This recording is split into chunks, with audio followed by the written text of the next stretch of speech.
আসসালামু আলাইকুম রহমতুল্লাহ। সম্মানিত প্রিয় ভিউয়ার্স, আশা করি আপনারা আল্লাহর অশেষ মেহেরবানিতে অনেকেই ভালো আছেন, সুস্থ আছেন। আজকে আপনাদেরকে বলবো আল্লাহ তাআলার গুণবাচক একটি নাম ইয়া হাকিমু এর ফজিলত ও আমল। ভিডিওটি না টেনে মনোযোগ সহকারে দেখার অনুরোধ রইল। মহান আল্লাহ তাআলার পবিত্র ও গুণবাচক একটি নাম ইয়া হাকিমু, যার অর্থ হচ্ছে হে মহাজ্ঞানের অধিকারী।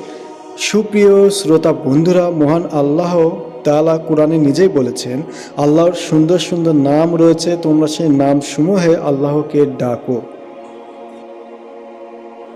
রাসূলুল্লাহ সাল্লাল্লাহু আলাইহি ওয়াসাল্লাম বলেছেন, যে ব্যক্তি আল্লাহর ৯৯টি নাম মুখস্থ করবে এবং প্রতিদিন পাঠ করবে, আল্লাহ পাক রব্বুল আলামিন সেই ব্যক্তিকে জান্নাত দান করবেন। সুবহানাল্লাহ।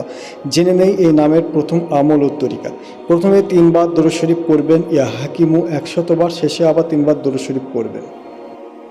যদি কোনো পরীক্ষার্থী এই আমলটি করে যদি কোনো পরীক্ষার্থী ১০০ বার ইয়া হাকিমু পাঠ করে পরীক্ষা দিতে যায়, তাহলে সেই পরীক্ষার্থী আল্লাহর রহমতে সফলতা লাভ করবে, তার রেজাল্ট ভালো হবে এবং পরীক্ষা সুন্দর হবে বন্ধুরা। তাই আমলটি করুন এবং পরীক্ষা দিতে যান।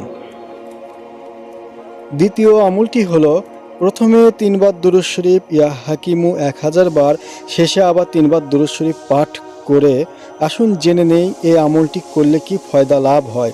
যদি স্বামী স্ত্রীতে অমিল থাকে, অবশ্যই এই আমলটি করা প্রয়োজন।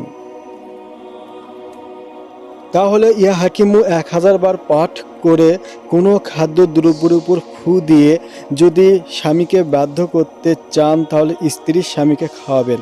আর স্বামী যদি স্ত্রীকে বাধ্য করতে চায়, তাহলে স্বামী স্ত্রীকে খাওয়াবেন।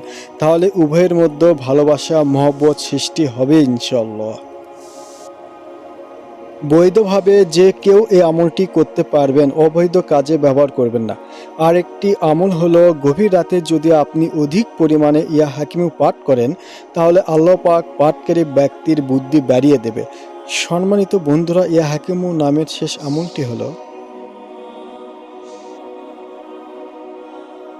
জহরের নামাজের পর ৩ বার দরুদ শরীফ ইয়া হাকিমু ৯ বার, শেষে আবার ৩ বার দরুদ শরীফ।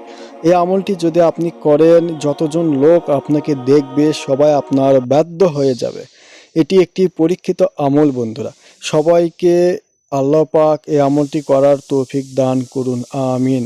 অবশ্যই কমেন্ট বক্সে আমিন লিখে যাবেন, ভিডিওটি শেয়ার করবেন, লাইক তো অবশ্যই দিবেন বন্ধুরা। খোদা হাফেজ।